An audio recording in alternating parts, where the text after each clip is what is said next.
Testing. Testing. Okay, that sounds good to me.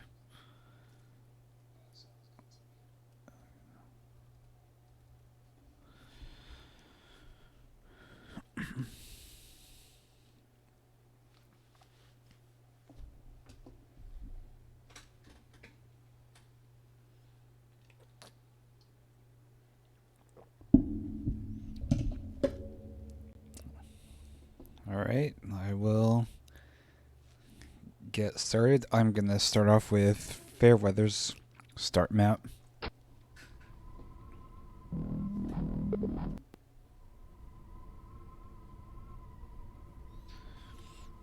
right, so this is the Jailer's Realm by Fairweather. This is the start map, obviously, and here we have, I don't know, castle textures, medieval textures. I don't know what they're called. I'm not good at knowing names very well, but we start off in this little section. We have, I'm gonna restart real quick. So we have an ancient evil resides here, rooted out. So right away we're given some storyline, and I'm not exactly sure if it specifically refers to this map or the evil being in all of the maps, and we're here to conquer all of the maps. But my assumption is the latter, where we're meant to turn all the slip gates from gray, that's what color they are, to red. Okay. And yeah, again, we start here in this little entrance section. No turning back now. As usual, that gives an assumption or provides an assumption that we're here to do some business. Okay. And right away we see this really big tower. And this draws our attention towards it, of course. And here we have our difficulty selection screen with a bunch of macabre graphics or textures behind it. Okay, I'm picking Norm for now. Alright, we look up, has these really cool silhouettes. And yeah, these are really neat details. Upside down crosses, spikes, and little, I don't know what these would be called. But yeah, these definitely provide a sense of evilness. A nice little church would not have stuff like this. It'd have the basic structure with all of these semicircle or half capsule shapes, I suppose. The tall steeple structure, but there's more jaggedness. Like this is more of a, it's serrated instead of a smooth transition. So yeah, everything's given a little bit more of a sinister vibe. And then when we come out here as well, we see that there is some shotgun ammo. So that tells us, well, there's probably going to be some enemies here. And I think these are left over from the last map. Okay, so I'm going to go ahead and see what happens. Alright. So now we have 3 out of 3 kills when I think previously it was at 0 out of 0. And that wakes everyone. Yep. Okay, so there's some enemies that we killed, and they were, I'm gonna restart.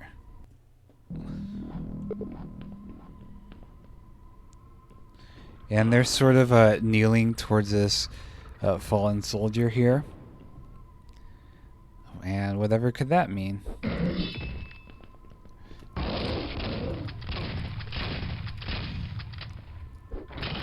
Only one more to go, and then so it spawns some monsters.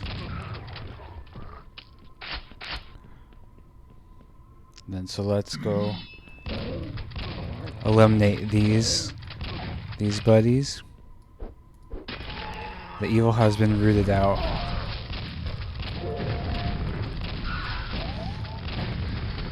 Okay. So that was a nice little bonus.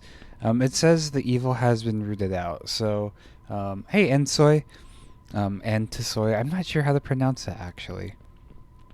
So what this says to me is, after you kill everyone, or kill these two fallen soldiers, more or less, and it says the evil has been rooted out. I don't know, that speaks to me like there's some strange entities that you had to get rid of. So I guess it was just a mini adventure. Yeah, you have to kill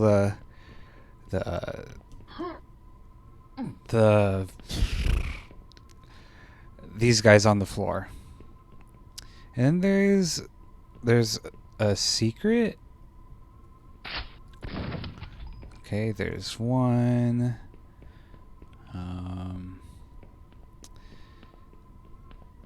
Let's see. No, it's not here.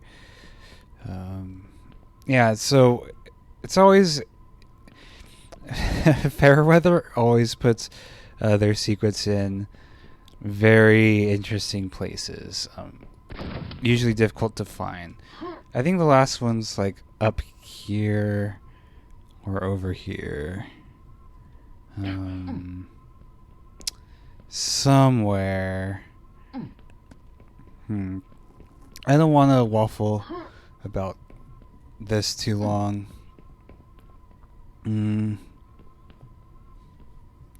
Could have sworn it was here. I'm not sure. Maybe it's where this candle is. No, yeah, I'm not sure where this third button is. I just can't remember. Yeah, I'll get to it later if I remember. But yeah, this is a pretty cool start map. And we have Mobins here in the what Fairweather calls a king position. Mobin's a very lovely person, and I thought it was pretty funny to put that tiny map there. I liked it a lot. So yeah, and then Ensoy is here, so I will be playing their map. I don't know your pronouns, if you're he, him, they, them, or whatever. But yeah.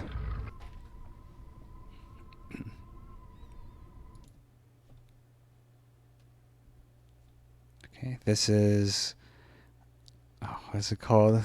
Something Second Sun. Approach of the Second Sun by Ensoy. Okay. He, him. Alright, thanks. So right away we begin with not seeing anything, and it's sort of funny because my first impression is, did I mess something up? I'm the type of person to mess things up. But because there's the crosshair here, I'm like, okay, maybe this is meant to be. So I'm looking around and I could see, I don't think it's visible on the stream, but I'm looking around and I can see a little bit of banding because Quake's not perfect. Alright, so now I hear a door opening and then I come out into here. And the first thing I notice is that it's kind of like a what is it called? Depth map. And which is really interesting, because right away I think about the Magic Eye books, and where but this is the opposite, where in the Magic Eye books, the brighter the light, or the brighter, like the bright spots are closer to you and are raised up, and the dark spots or the dark areas, they're further away from you. And here it's the opposite, and it's really funny because I use this method to create a stereoscopic magic eye image, and so except I just reversed the colors in Photoshop and made that. So I thought that was kind of cool. Yeah, I don't and yeah, and I will probably be making a map with that requires stereoscopic viewing, the magic eye viewing, at some point. Um, but anyways, enough about that. So, I guess I'll talk more about the aesthetic during the map. But okay, so we start off in this hallway with tons of little nooks and crannies, and we have an uneven floor, and there's no clear indication of exactly what that is and what substance that is. But my first assumption was, because there's been maps like this in the past, is that it's sand that's sort of overflown from the outside inside. And then we end up here where we can see a secret plasma rifle, I believe, hidden behind this rubble. Okay, so maybe it's not sand, maybe it's just the floor is messed up from some sort of crash or something of the sort. And then we get here, and now we have a door, and it opens, and we go further and up. And going back to the map, Approach to the Second Sun, just right away this ascent into higher visibility where it's bright outside, I think to me that feels sort of like a foreshadowing, because I mean there's probably just one sun right now, but to me that speaks of, I don't know, going closer towards the light. And if there's two suns, it would be a lot brighter. All right, so when I come down here, I see a bunch of knights, and well, I better hurry up and get that shadow axe and kill everyone. But no, it's just a regular axe. Okay, and there's a lot of guys, so my first instinct is to just grab this, and then I notice, okay, well, these guys are just standing still. And I do another test of seeing if this does anything, and it doesn't. And this is reminiscent of that army of clay soldiers, I believe, in China that was unearthed not too long ago, where there's just a field of them. But there's one guy who came alive. So now it's just a question of, all right, what's going to happen now? Who is going to come alive? If you're observant, you can tell by the idle animation. So those two guys are going to spring up to action, and that guy. And let's test that out. And yep.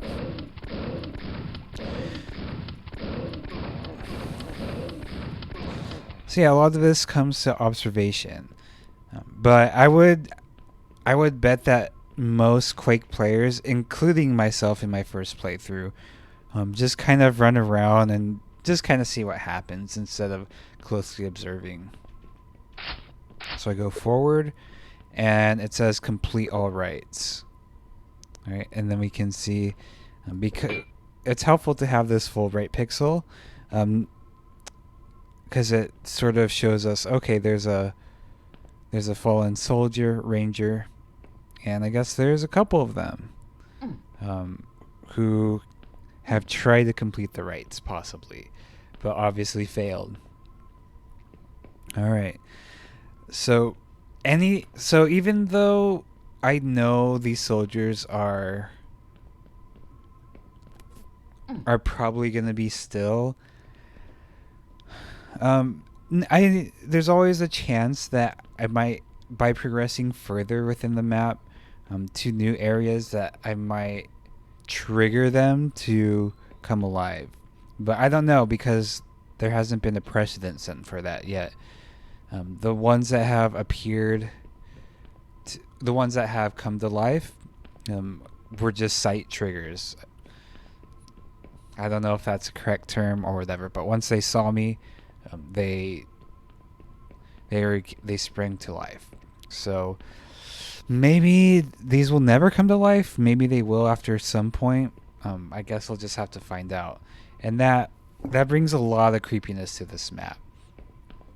Okay, so I'm gonna go left, and I see that this is a big open field. And when that happens, what I usually do is I go clockwise around the perimeter. And then here's a droll. And these appear to be pretty still, so... Okay, so I'm safe there. Alright, so I'm going to shoot that guy because I saw him moving. And there's two. Alright, but it's still scary. Alright, so here's the first building that I've come across, or stair set monument, I guess is a good way to put it. Alright, so a few of those boys came to life. I want to dispose of them before I go up any further.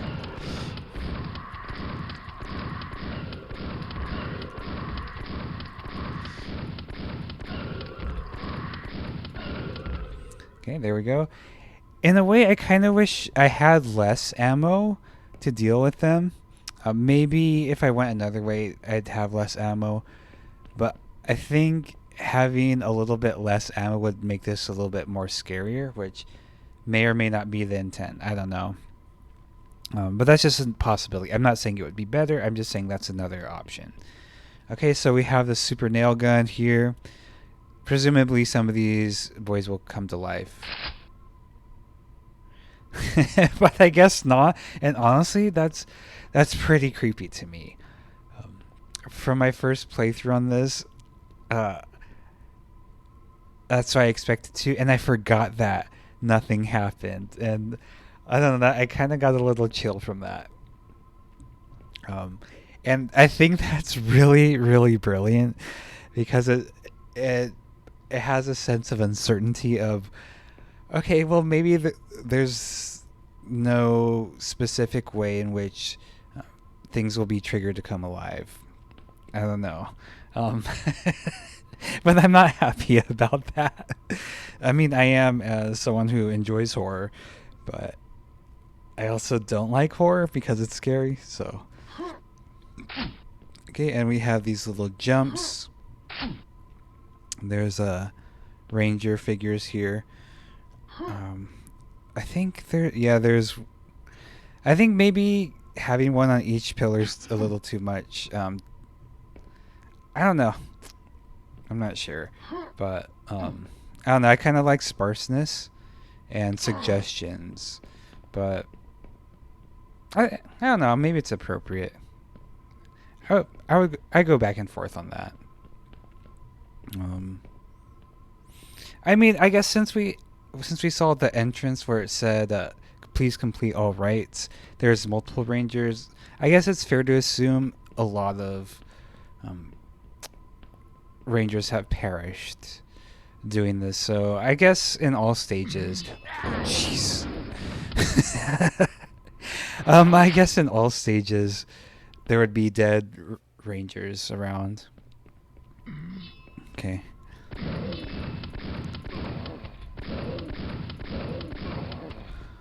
Okay. I will say the first time I played this, I had a less methodical approach, and I was just kind of running around, and I got lost easily. But since I'm sticking to the clockwise way of doing things, it's making this a lot easier. Okay, so now we're faced with shamblers. Because this first one didn't awaken, we can assume it's frozen for now. But previous experiences told us that there's no true consistency to what awakens and what doesn't. And honestly, I'm kind of scared right now because I don't remember what happens. But I'm just gonna. All right, I'm just gonna go for it. Okay, luckily only one awakened. that, that was kind of scary. I kind of wish it was possible to make everything achromatic instead of lighting it up, but I guess that's the limitations. Oh yeah, that's something that happened to me a couple times, being crushed by the door. Okay.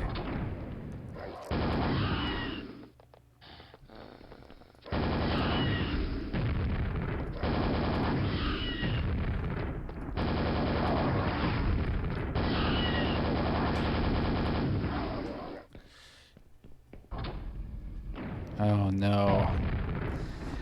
Dang. Yeah, it's not a big deal. Okay. So for some reason to me having Vors is way creepier than anything else. Even though I think partially because with Shamblers you're probably just gonna die if there's like this many Shamblers that wake up. But with Vors they're avoidable, but not very much, and you'll be stuck in this loop of trying to avoid Vort balls for a while, which is a little bit scarier than just being lightning to death.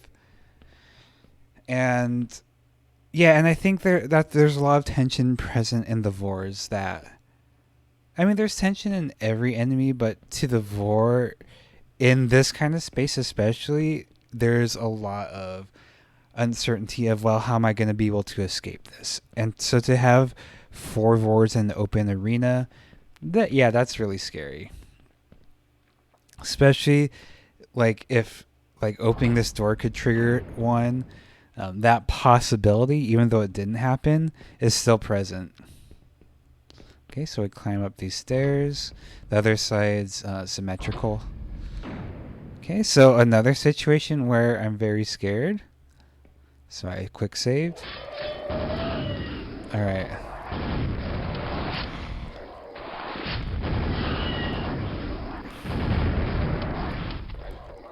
Okay. Well, this is all the ammo I have, I guess. Oh no.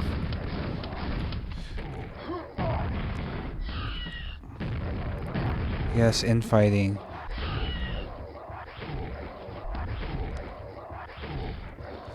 Okay. I'm just gonna save.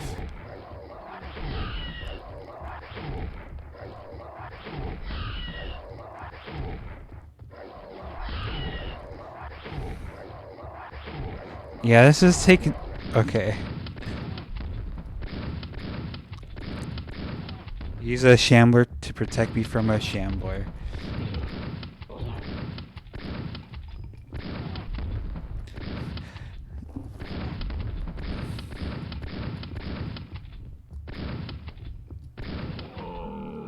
Okay, I got really lucky that I was able to do that. Right complete. Okay. That makes me happy. Yeah, that was a pretty interesting encounter because I was able to have them infight and use use the enemies frozen as shields. I thought that was a pretty weird thing to have happen, you know. And yeah, that's pretty cool. Okay, so I'm just assuming that none of these enemies are gonna wake up. The first time I played through, I wasn't sure, but this time I was like, yeah, I don't remember that happening. And I felt that was, I don't know, maybe I would have like maybe just one of those enemies to wake up. Who knows? But I feel very accomplished going through that little battle. Okay, so here's the next one, I presume. Okay, so clearly there's some awakened guys here. Alright, down there. Alright.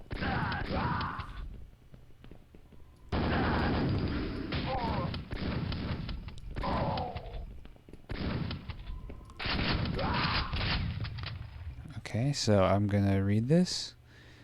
There will be no light if second sun arrives. Okay, so we have this tome that says there will be no light if the second sun arrives.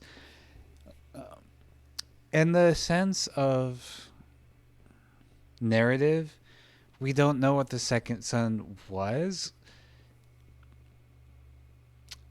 Yeah, that's not told to us. So now we're being told it's not good.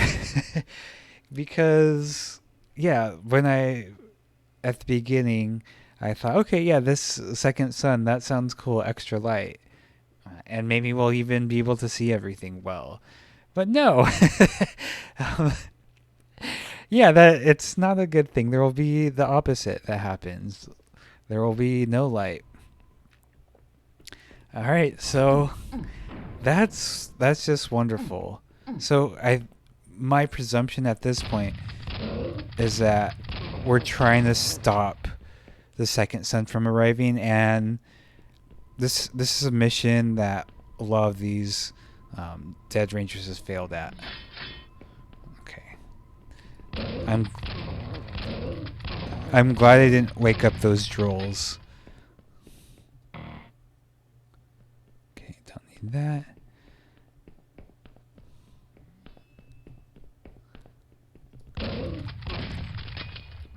I also appreciate how silent this map is.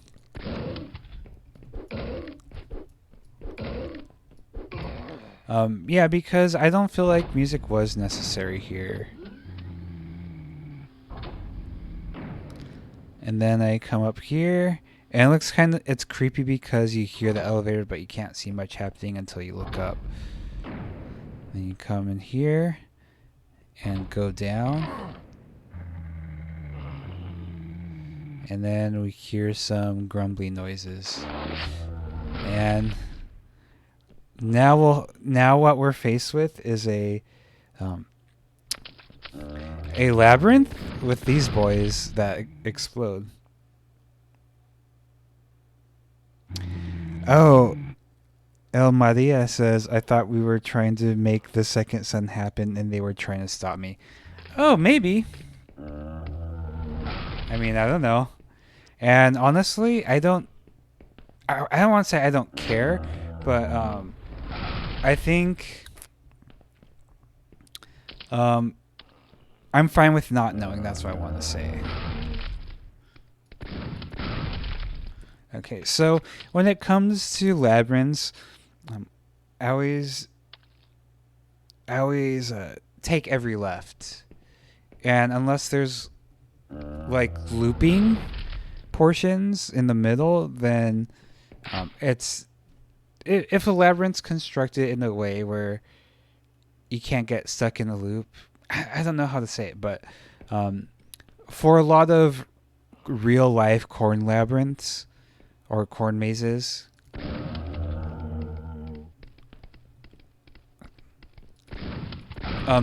there's always a you're always gonna get out if you take every left or every right. Although I did go to one locally with a friend, and that wasn't the case.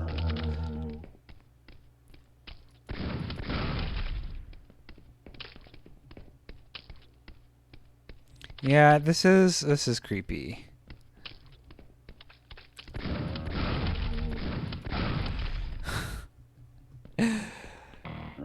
Oh my god. This is definitely my favorite part of the map because it's because they explode, and that's kind of like a jump scare, but not in a bad way. Shoot. Alright, I just need to lead them into the walls more because I'm running out of ammunition.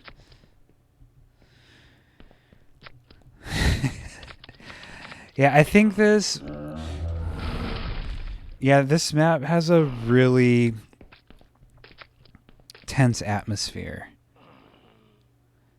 Okay, so I'm going to save here. I can get this, but I'm going to explore a little bit more just in case I miss something. Taking every left.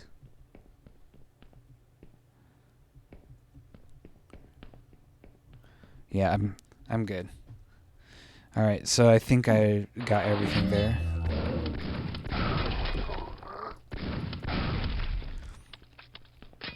Okay. All right. So now with these two enemies combined together, I definitely gotta use the I don't know what these are called. These explodey boys to my advantage, which I think is pretty fun, intense. And nope, didn't work there. Okay.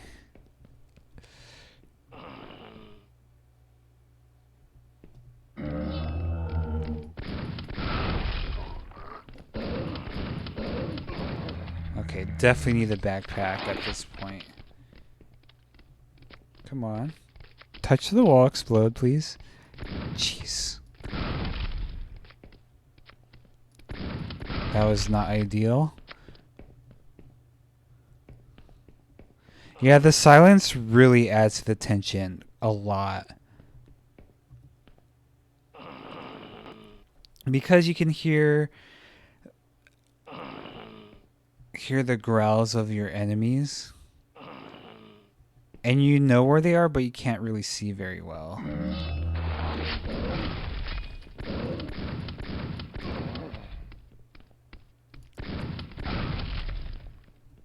Okay.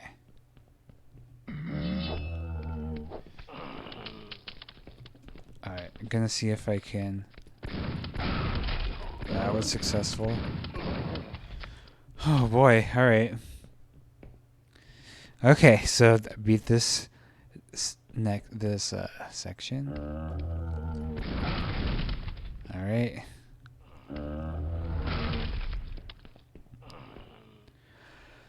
Alright, yeah.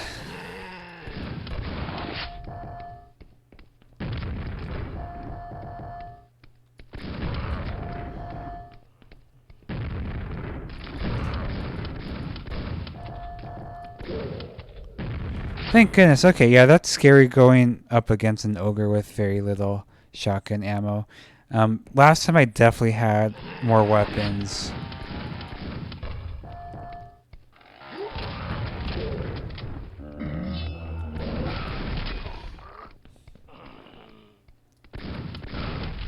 Yeah, this section makes me a scaredy boy.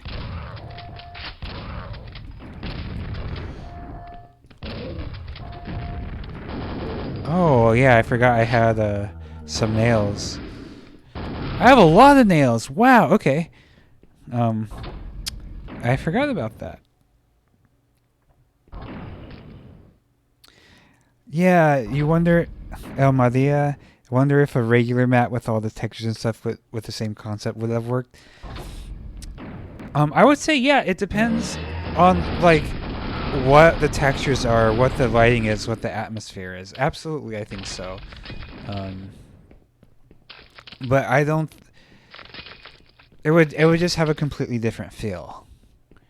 Um, I don't think this map needs to have that necessarily because the silhouettes do create a sense of not knowing, but at the same time, a lot of the creatures. I mean, the creatures look the same whether they're frozen or not. But yeah, I think but I do think this is probably the best iteration. Um, yeah, I mean, I think it's just a great decision to have done this for sure. All right, so I'm glad there weren't any more because that was very creepy, and I'm happy to be out of here.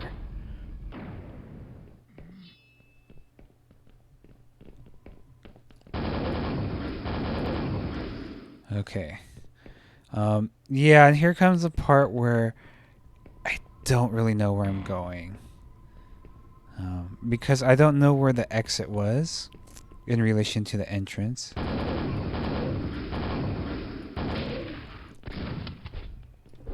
Oh, great.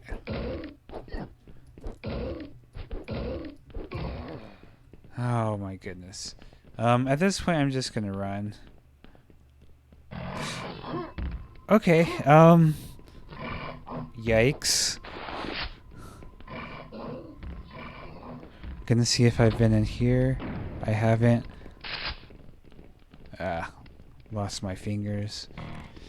Alright, so I have 100 rockets, so I'm pretty good.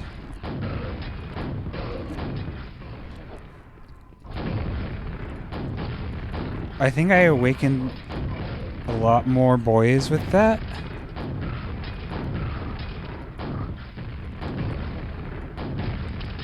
Okay.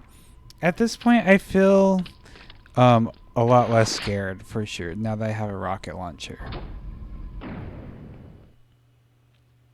Okay. But then I come here, and there's a lot of rangers dead here, so we'll see what happens. And I can see a lot of archers. And of course, some of them are going to come alive. So at this point, I'm like, okay, yeah, the rocket launcher is kind of necessary.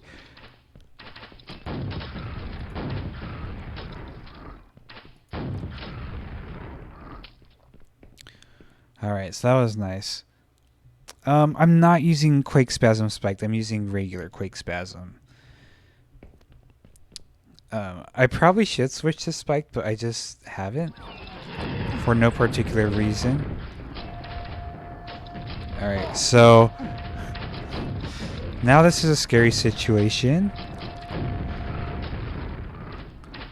You know what? I'm just gonna go to the top.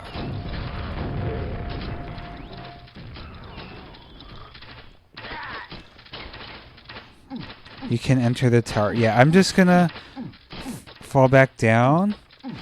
I do want to deal with these boys, but I want to get a little bit of footing and know where my position is. Okay. Because when we move on the stairs, our height changes, and so I'm less certain about where I am in relation to these archers. Okay, but now I'm at a point where I do need that.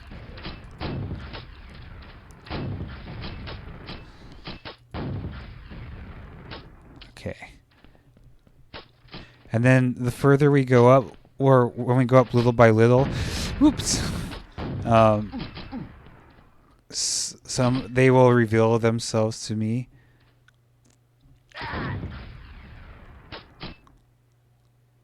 Okay. But I'm not gonna be so cautious about this. actually. That's kind of boring.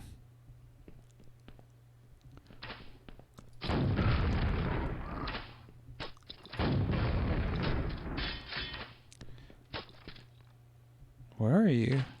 Oops. Okay. Is that it? Yeah, but it's still really creepy having all of these archers around without them moving, because again, you never truly know. And there's a lot of enemies left, so who knows?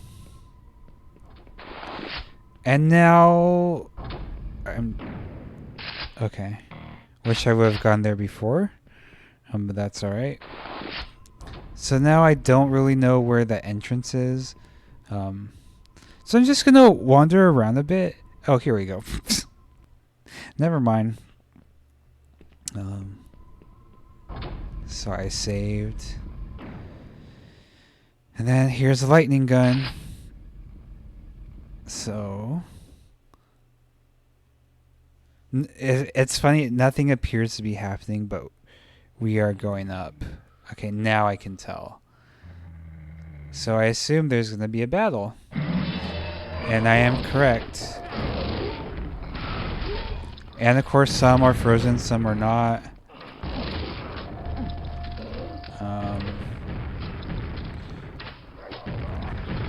I'm going to grab that.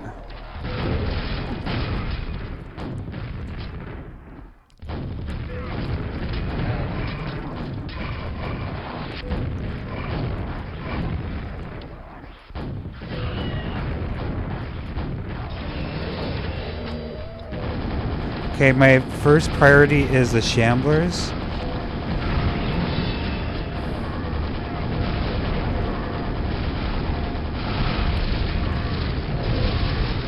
Oh, those don't... Oh my goodness.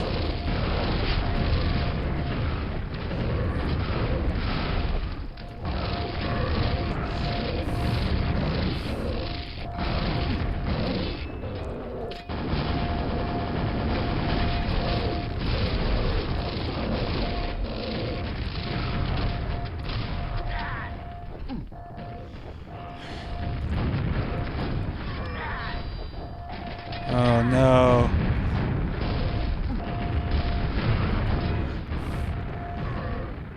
Okay.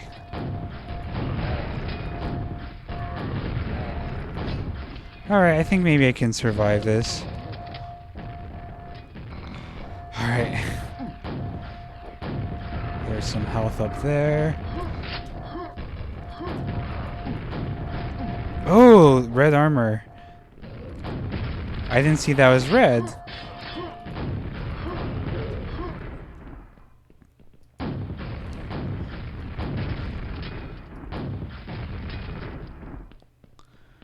Okay.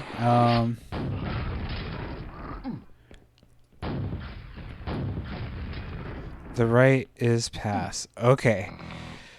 Whew. All right. Yeah, that was an intense battle. Wow. Okay. Yeah, that was really cool. That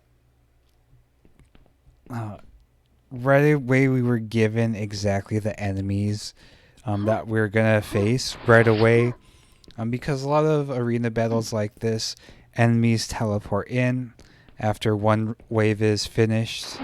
But here, everything was laid out in front of us, but we're waking up at different intervals, and that's actually like really, really cool. Yeah, I was very impressed with that. So right, complete. I assume this is going to be the end. So here we are ascending into here.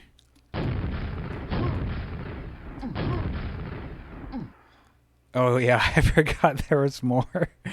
But yeah, here we have some knights on their knees in front of us, I guess. Can't go that way. There's some dead rangers there, or were Or were those knights?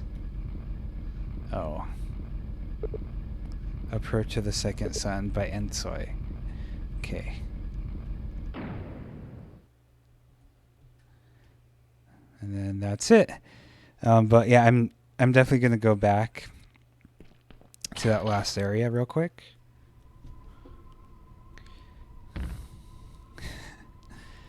Yeah, so our ritual was completed, or the rite was completed. Then we're ascending up into this area where, again, these... Yeah, I guess these were knights from the battle. Okay, I wasn't sure. But yeah, I guess this indicates that like we're worthy. All the other rangers who try to complete this task weren't, and we're the first ones. Probably because we have save files. So yeah, that's a really cool ending to this. So, but of course, as usual, I'm gonna do my fly around. Oh yeah, I'm gonna have to turn off fog, unfortunately. Okay, so maybe I can't do that.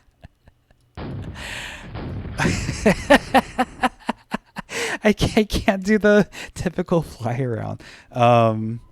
Full bright.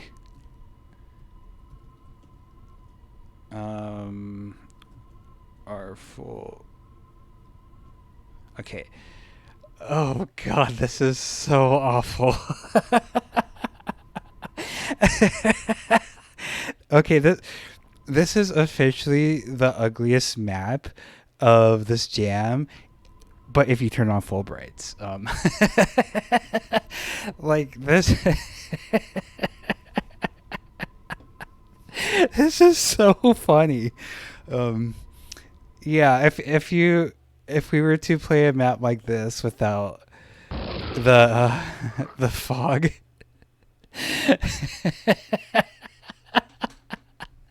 Oh man, this is oh my god, this is so funny. All right, okay, yeah, so I'm sorry, I'm really enjoying myself. Okay, so thoughts about this map. Yeah, like I said, the first time I played through, my issue was getting lost, and yeah, because I wasn't exactly sure what my positioning was. It's kind of hard to keep track of it. I feel that maybe something that would have helped was maybe each quadrant has a different sort of way of distinguishing them from each other. And you want to balance the feeling of being lost and finding your way out. Yeah, I think there could have been maybe some, like, for example, like the columns in one quadrant having spikes, the other ones having like bubble protrusions or like circular, or some, like each quadrant having a little bit of something that distinguishes them from each other, because this is a pretty big map. And I mean, at the same time, I really did love being lost, because it made this a little bit creepier and scary. I mean, I guess there's also the possibility of, instead of making it a square, there could be like maybe some hills going in like that. So we know, okay, this is the quadrant that has that little hill right here, because all of this is pretty close to being flat, and that I think that was a confusing part. Whereas if each one, like maybe one had a set of recessed stairs going down, like a little pit with stairs, and then maybe one going up, like a little island or something. Hey, buddy. I think that's a way they could have been differentiated from each other. But honestly, I'm kind of torn on that because, again, I did really enjoy being lost quite a bit. It was pretty fun.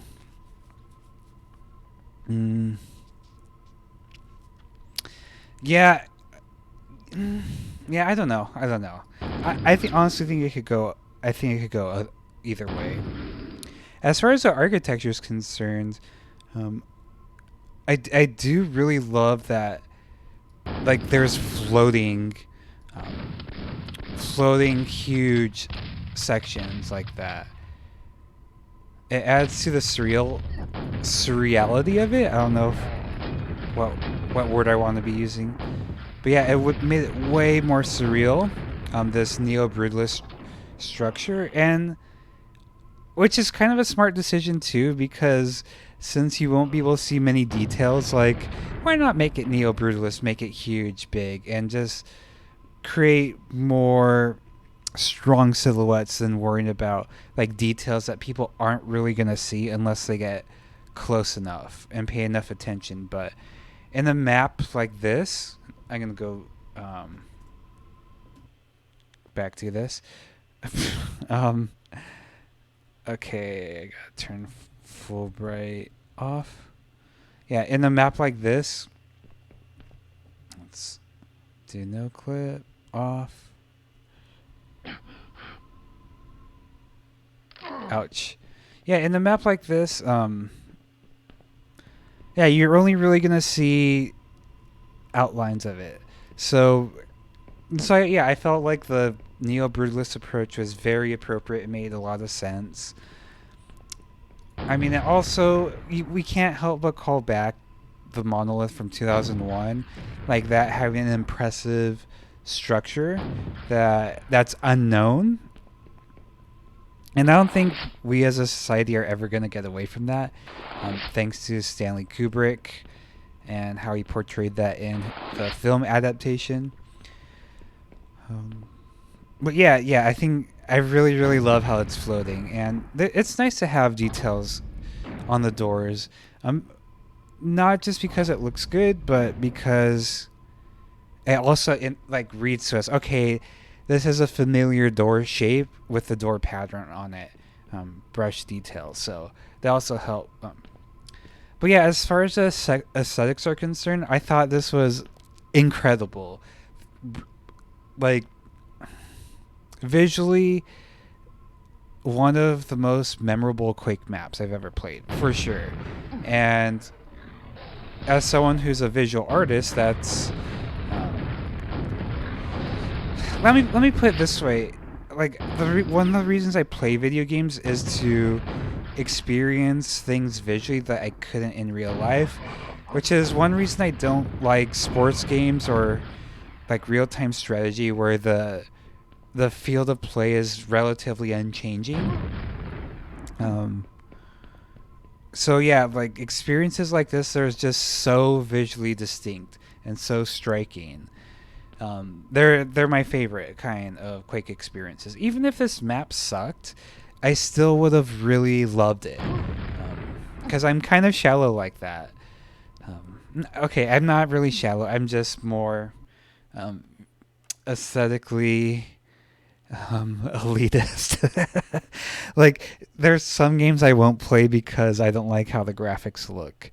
There's one game called Gateways, which is like a 2D puzzle platformer that looks amazing, but I cannot stand the graphics.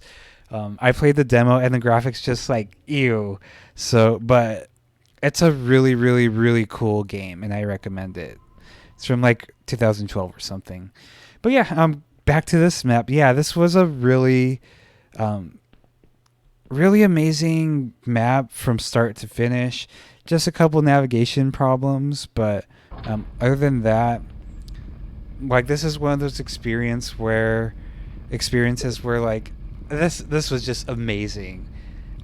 And I love I love that slow closing, and it says "Approach of the Second Sun." That is just such a brilliant ending. So thank you, Ensoy. That was such a good map, and I really appreciate you doing something that's completely out of the norm, especially since you're one of the newer mappers in this community. Yeah, I really, really love it when people do things that are very different. So again, thank you for your contribution. All right. Yeah, you're welcome. Okay, so I have a couple more maps left. I don't think there's anyone in the chat who hasn't had their map played yet. So I have Mr. Heita and Greenwood. I'm going to leave this one for last. So we'll go with Greenwood. I'm going to take a drink of tea real quick.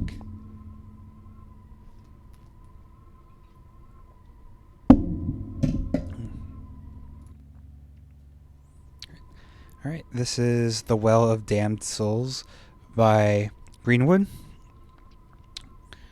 Okay, and we start off here in a graveyard in front of a well, and I presume there's some damned souls down here.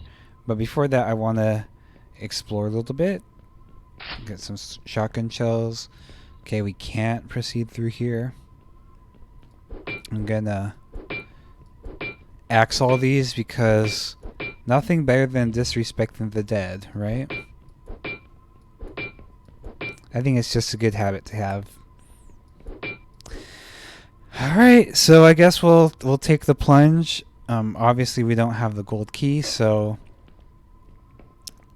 this is our only option. Abandon all hope, ye who enter here. All right, so we have this intense battle right away.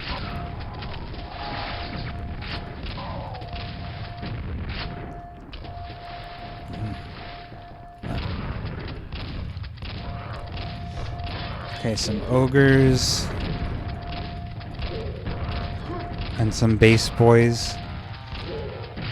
All right.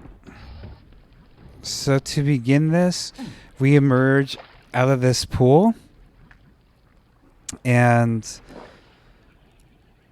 then we come into this very fully formed bunker area, and of course, Greenwood has these nice curves in all of his maps, as far as I can remember. Pretty much every map has curves like that, which I think started pretty recently. And then we come up top and hit that. Oh, I just noticed that right now. I can't remember the name of this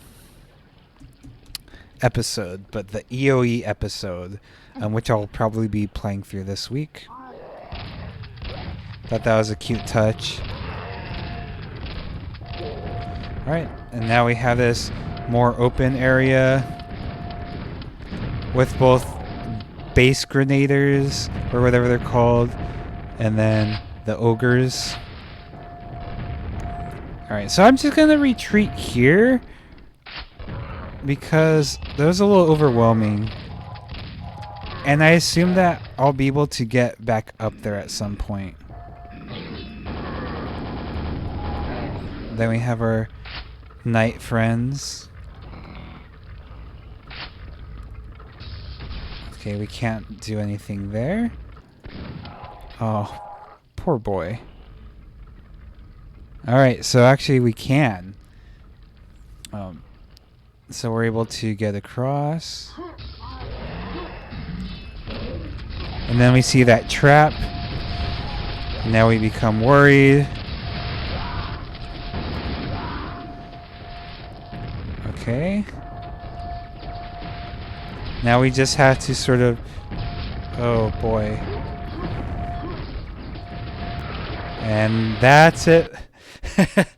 Whoopsie daisies. That was unsuccessful. That was a pretty mean trap.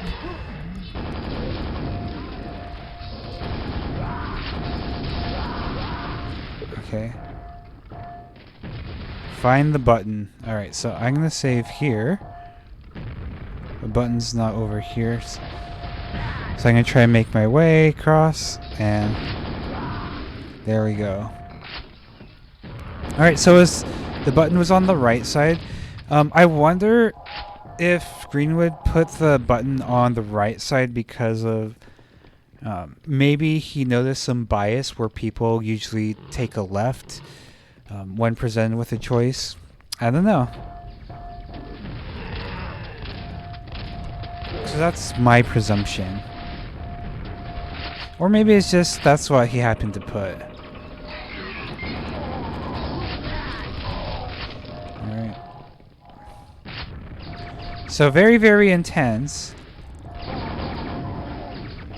Then we go across here, and then we see those spikes going down. So we avoid them. Which I definitely missed the first time through and I died. Okay.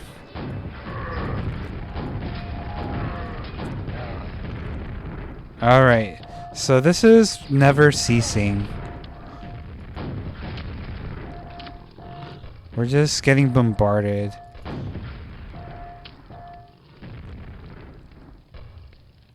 Ugh.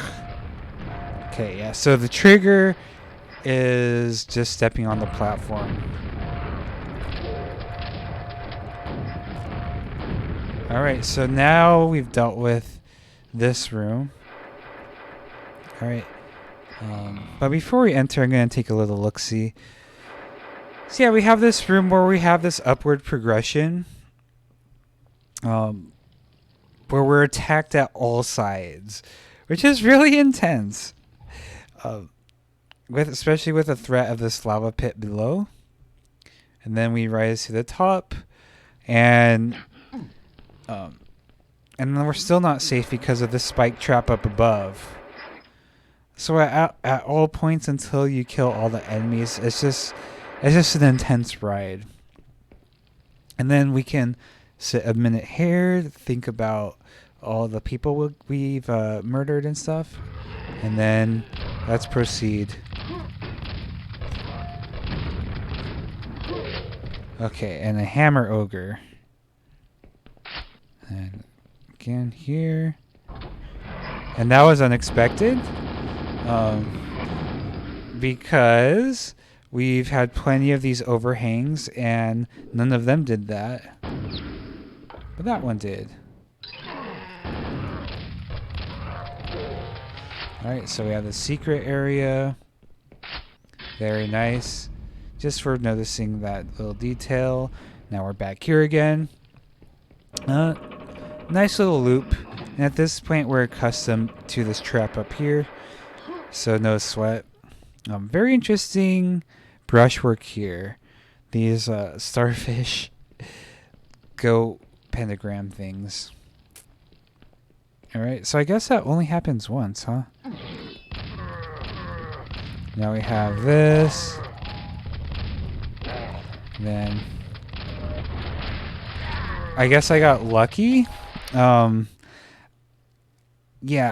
because if I started battling going for this right away, I could have fallen like that. Yeah, I saw this on Ensoy's stream right before mine, so I wasn't surprised. I forgot what the pattern looked like, but I mean, this looks too perfect and innocuous to be... I'm gonna do this again. Yeah, I mean, like, this looks a little bit too suspicious, right?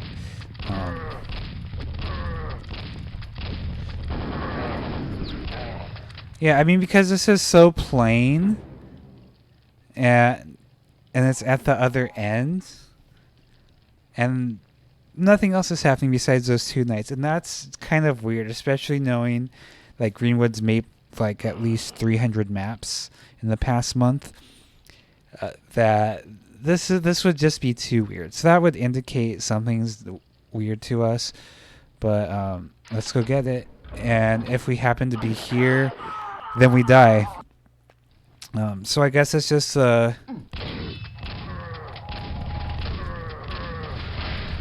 just a matter of circumstance whether you die or not. Yeah, is that fair? Is that not? I don't know. It's Quake, so it's pretty sandy. Well, yeah, we'll file that under sandy.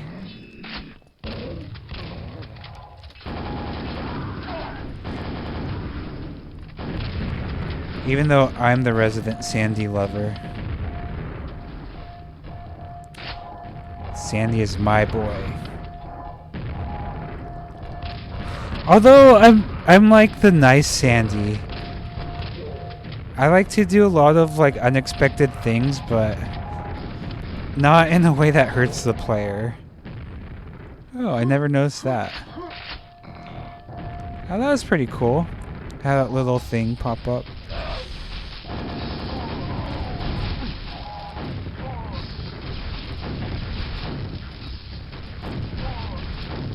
Oh, come on. Alright, there we go.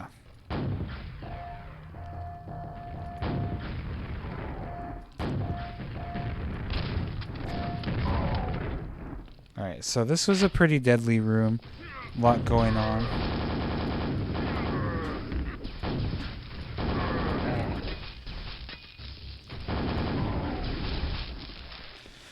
Alright, yeah. Really nice mixture of enemies there. Flying enemies and ground enemies, projectile enemies, whatever. Yeah, really cool. And then save. Lift access granted. What lift? So I assume it's that lift right there. Which means okay, we could get to this button easier.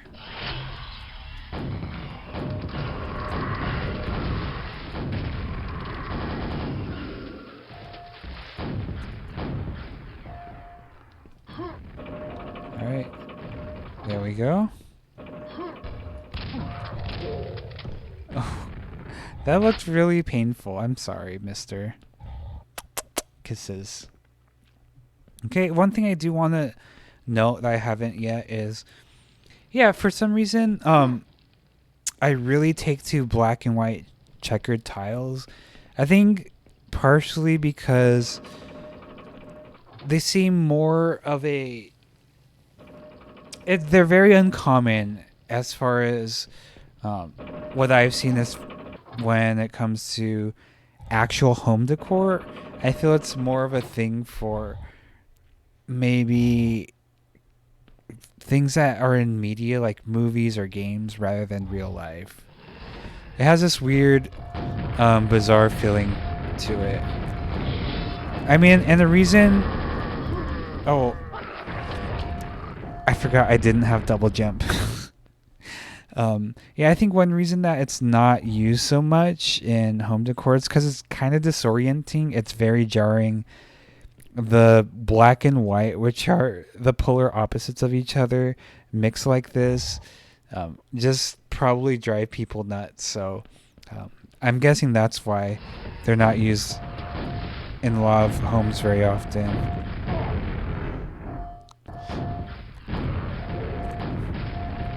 No, for some reason I really... Oh! I didn't know there was a lift there. Okay, yeah, for some reason I just really dig them.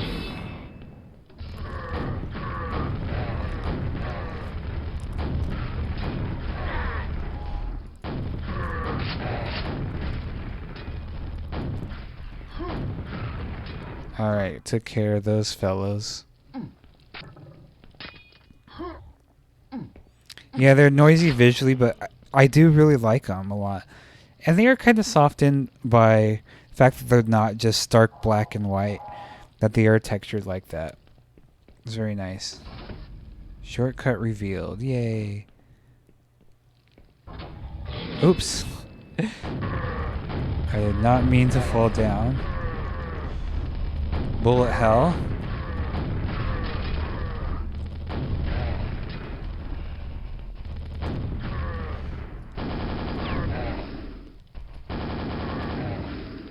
All right. Completed my murders. I didn't touch that button, unfortunately. So let's collect that. These thin walkways, I'm not sure how I feel about them.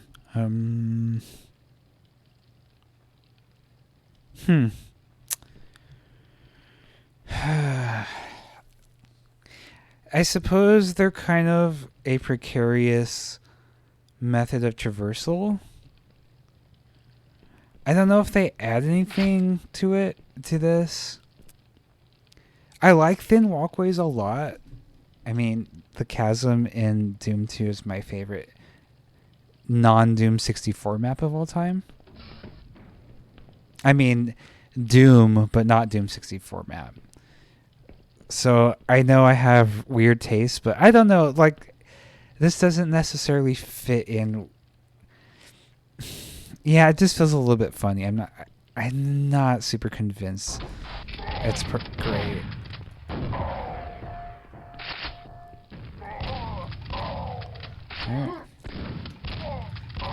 Alright, I thought this counter was pretty good. Hiding a 2 and then 1 and then 1.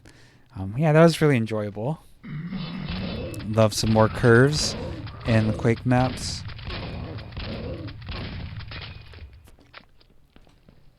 Love these. I don't know what shape this is. Half hexagonal, whatever you would call them. Really nice. Suspicious hallway. Now we know why it was suspicious.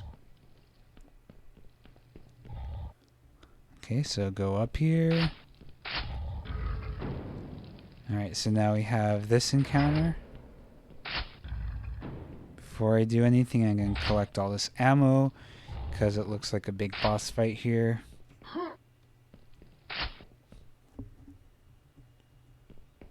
And now that's coming down. Okay, and then we have these smaller box. That's coming down. Gonna take a quick drink of tea. And then even smaller box, and that's kind of funny, like that big box is hiding what exactly? And it's just a puppy. You killed my puppy. Oh no. Obviously I wasn't surprised then, but the first time I played that, oh my gosh. Incredible. And now we have a barrage of night husbands.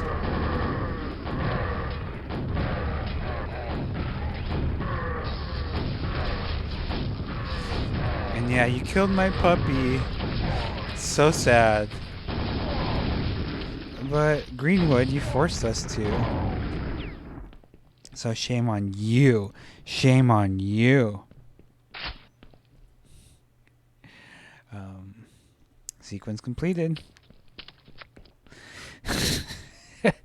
Yeah, that was definitely one of the highlights of this jam.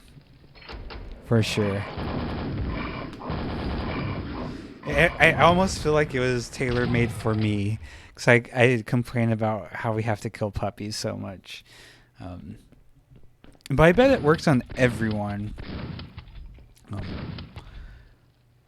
And by everyone, I mean people who love puppies, and people who don't love puppies are not people. I'm just kidding.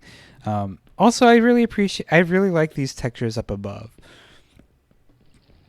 Really neat. They feel kind of like regal. Yeah, that's the word I was looking for. Oops. Just meant to quick save.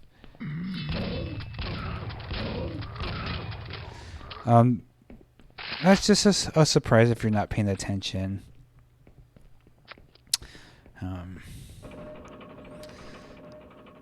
Then we come up this big lift, and it's very, very, very long. could have been faster, but I think that adds to the tension of it. And now we have rocket launcher. And we come back to the space where we started off with just an axe, I think, or just a shotgun. I can't remember which. But either way, we're much more powerful when we return to the start. And it's like, oh yeah, this is what our goal was from the very beginning. The gold key, and we get that, and now, oh yeah, and when I played it for the first time, I totally forgot that was what was happening. And that's 132. I have 132 with half of the secrets. And yeah, let's take a look. See, yeah, this is a huge map. I think a really strong part about this map is the fact that it's big, but I forget that it's big because each little section has its own distinct personality, and I'm just sort of focusing on that.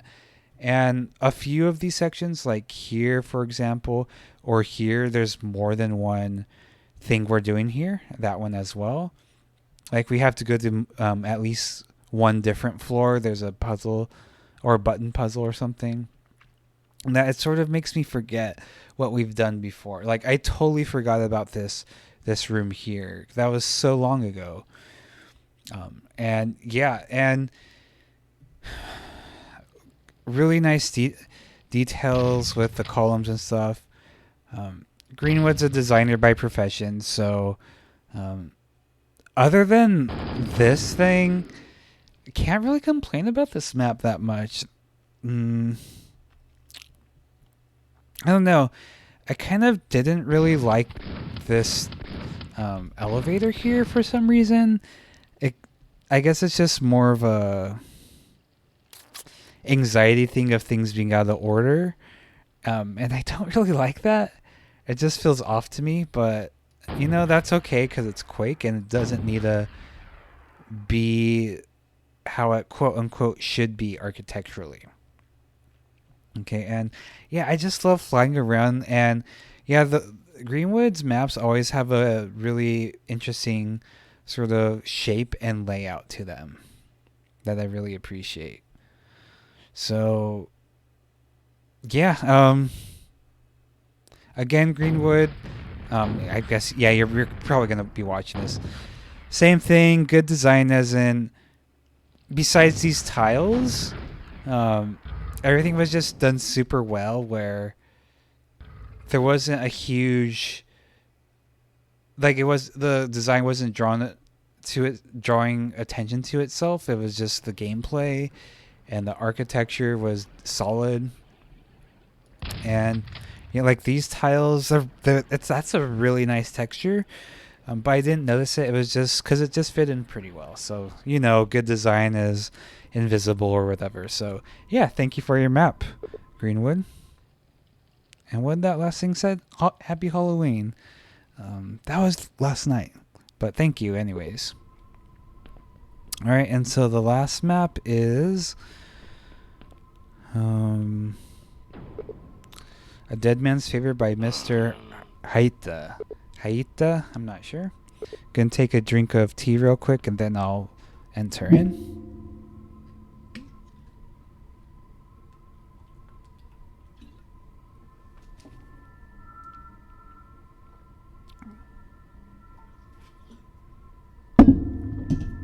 Okay.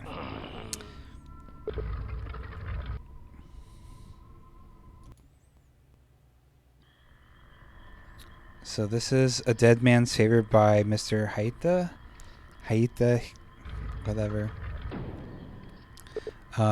Before we start, so right away we notice that we have a white, I don't know what you would call this. The white overlay with low alpha. Anyways, that says you got the ghost debuff. You can't interact with material world. I'm gonna restart.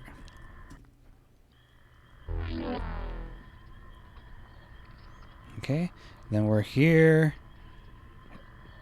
And then this door opens, and we only have 1 health and 0 ammo. And who is this? Another soul to save? Follow me if you want to live. Again. Which implies a lot, right? Like, there's obviously a story here that we're in the middle of. And obviously we're dead. We have the ghost debuff. But yeah, I think that's a really cool way to start. I believe you have little desire to stay in such place. I'll help you, but I'll ask for a little favor. Being a ghost, you can't interact with material world. This includes doors and buttons. I will say that having this includes doors and buttons was a little bit unnecessary and kind of breaks the atmosphere a little. That felt a little bit too gamey, in my opinion. That's something we could have figured out for ourselves without having to be told. Greats, however, aren't a problem. Pick up this potion and meet me outside. So as far as being told the greats, however, aren't a problem, I mean, fair, maybe you did need to say this includes doors and buttons, but I think there's a way around that. Maybe just saying pick up this potion and meet me outside without mentioning the greats aren't a problem. And we would eventually figure out, okay, we can actually phase through the gates. And maybe we'll be able to continue doing this without having to explicitly being told that. I'm not sure if that would have been a viable solution, if that would have actually worked. I feel it would have, because, at least for me personally, because I would have tried that. I always kind of just bump into things and see what happens. Alright, so you receive 10 health. Oh yeah, these don't work, so... And I can't go this way, so I'm just going to go back out the way I came. And that's something I would have been able to figure out on my own. And then this guy leads us. I want you to find 5 tomes of power. 2 of them are lying around cemetery, but the others are buried deep inside the crypt. Uh-oh, did you get stuck? To collect the tomes, or anything for that matter, you need to restore your material form. For that, find the cauldron with essence in it. It's in the crypt as well.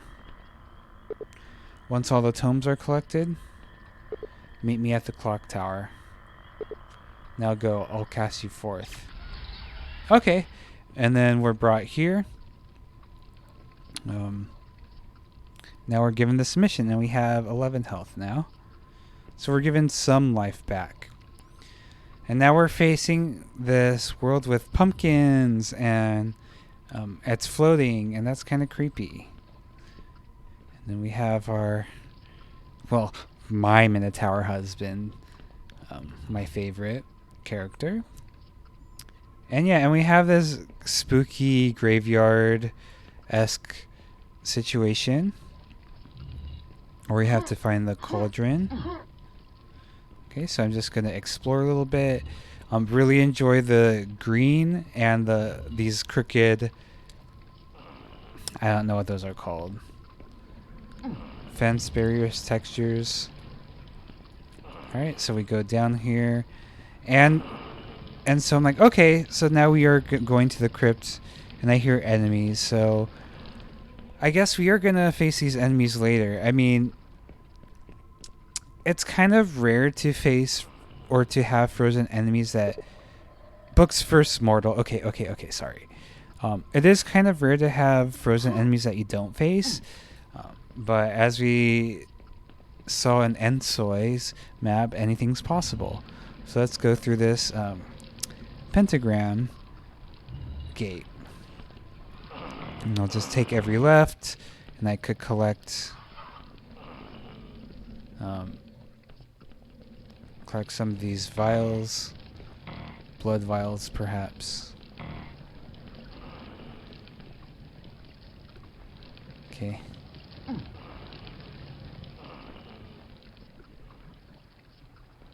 Let's see. You begin to feel alive. Oh, cool. You live again. Oh, now we can be attacked. Oh. So, okay, that was a pretty cool setup where,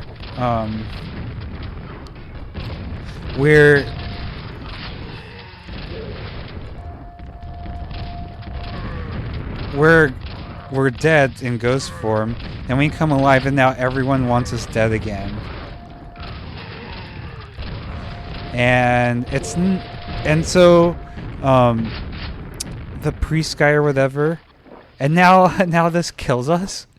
That's pretty funny. That's really funny that it brings us back to life, but then when we're alive, it has this negative effect on us. Okay, and yeah, so the Mr. I guess we'll just call him the Reaper. So the Reaper who gives us this task sends us into a very dangerous mission without telling us that it was going to be dangerous. So, okay, well, good thing we're a ranger in a Quake game. Otherwise, we would probably be screwed if this was a walking sim. All right. So we go to this cauldron. We have this bobbing obelisk. Very, very occult. Like, I never figured out how to get that or if that's possible. Okay, so that stone came to life.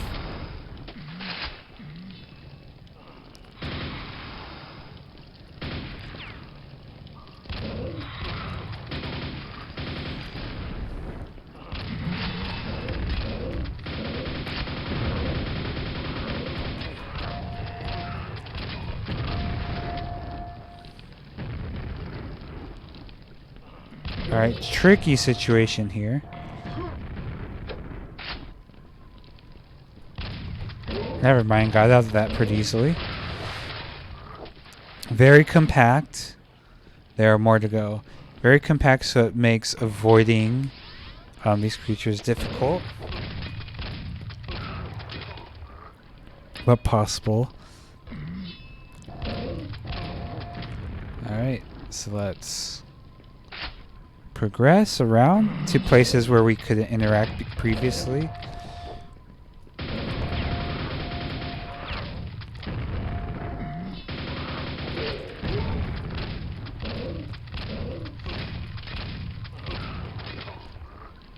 Yeah, the alpha's a little low.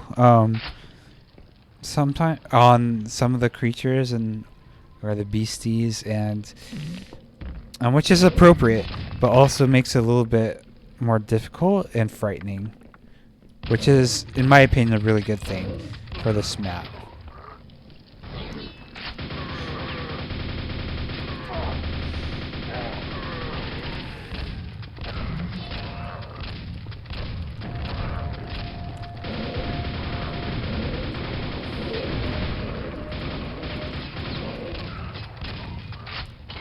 Yeah, definitely quite the battle there. Yeah, the problem about Quake sometimes is that we go so fast, it's kind of hard to appreciate the details sometimes. But there's like a lot of detail crammed everywhere, and it's amazing. So I got the silver key so I can exit. But yeah, I want to take a little look around. Yeah, bookshelves everywhere that are coffin shaped. That's pretty cool. I love that. Pumpkins, because it's Halloween. I don't have an axe, huh? Interesting. Yeah, all these liquids abound everywhere. I never figured out this secret here. It was hard. Yeah, pedestals, more bookshelves with candles in different locations, and that helps differentiate them from each other. I mean, they're the same prop, but just that subtle change is enough to make them not feel like just boring and homogeneous. Okay, very Byzantine structure. It's small enough where you don't get super confused, but at the beginning it's just kind of a maze until you kind of figure it out right away. It's just pretty cool. So save, and then let's go back up here. And oh yeah, we probably are gonna face these bad boys. Yep.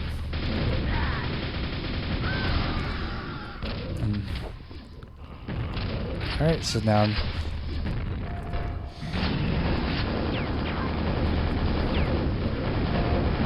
alright, I'm donezo. Oh, no, never mind. Good things there's enough room to maneuver and, like, run around and not get stuck.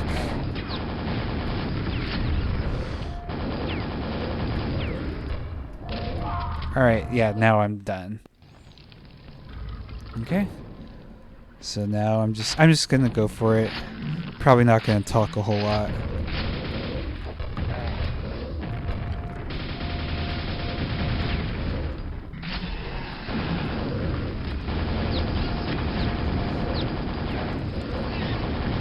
Really want that armor.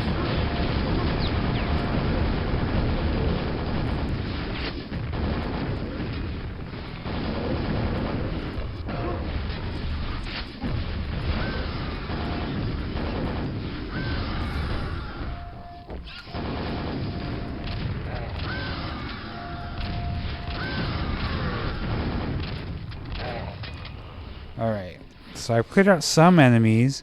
It's a little bit less intense. Ooh, quad damage. Okay, come on.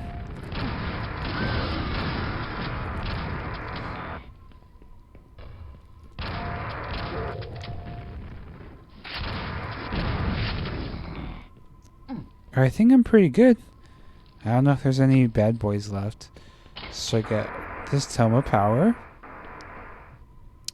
Alright. Yeah, that was a really fun, intense battle. I mean, obviously it was intense because I perished.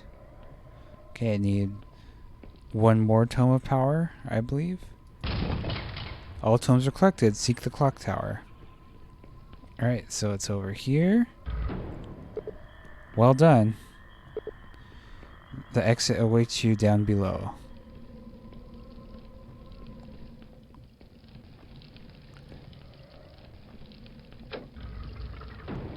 Then save here. And there we go. Alright, so let's do a little fly around.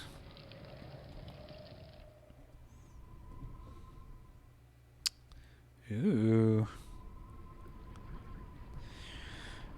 Yeah, this I think this probably fits the Halloween theme the best, or closest rather. It because of the pumpkin. Oh, like a few of the other maps were Halloweeny, but this has pumpkins. I don't think any of the other maps do. And it also has like a scary, or not scary tale, but like a ghost story, which obviously adds to the Halloween atmosphere. Then we have this crypt. Yeah, this was a really neat and kind of complex map in the sense for being so small and being so short. Really nailed it. And I think having that tightness was excellent. It's kind of disappointing this wasn't like a long, huge map with lots of different scripts, but I mean, that's not realistic at all. But I like to imagine a bigger map like that being done. However, I do really love shorter maps a little bit more than longer maps, honestly. I guess what I'm saying is I feel like this is an idea that can be expanded a lot bigger. But maybe it is perfect like this. Who knows? But yeah, I really love the different sections that are very distinct, despite all of them having this green brick texture. And well, I guess this doesn't have a green brick. It's still kind of greenish, but yeah, this was definitely more distinct. I should see where this comes from. Yeah, but I don't know what to do. Yeah, because I couldn't get up there. I don't know. Yeah, really nice use of pentagrams. Honestly, this map just kind of kicks ass. Yeah, Nightmare Before Christmassy vibes with this and such. Very idiosyncratic use of brushes. Creepy. You can tell I'm getting kind of tired of talking because I'm running out of fun adjectives to use. So, yeah, thanks for this map. That was really, really, really cool. Yeah, so thanks a lot. I appreciate it. And that about does it for the Halloween Jam 3. So, I didn't get this, but that's okay. I'm kind of tired. Yeah, so anyone who's watching or who has watched at all, thank you. Everyone who's contributed to making maps for this jam, thank you so much. And anyone who's involved with Quake in any way, I really appreciate it. I love our community quite a bit. I probably wouldn't be making Quake maps if everyone wasn't so awesome. So again, thanks everybody. Really appreciate your contributions to the Quake community.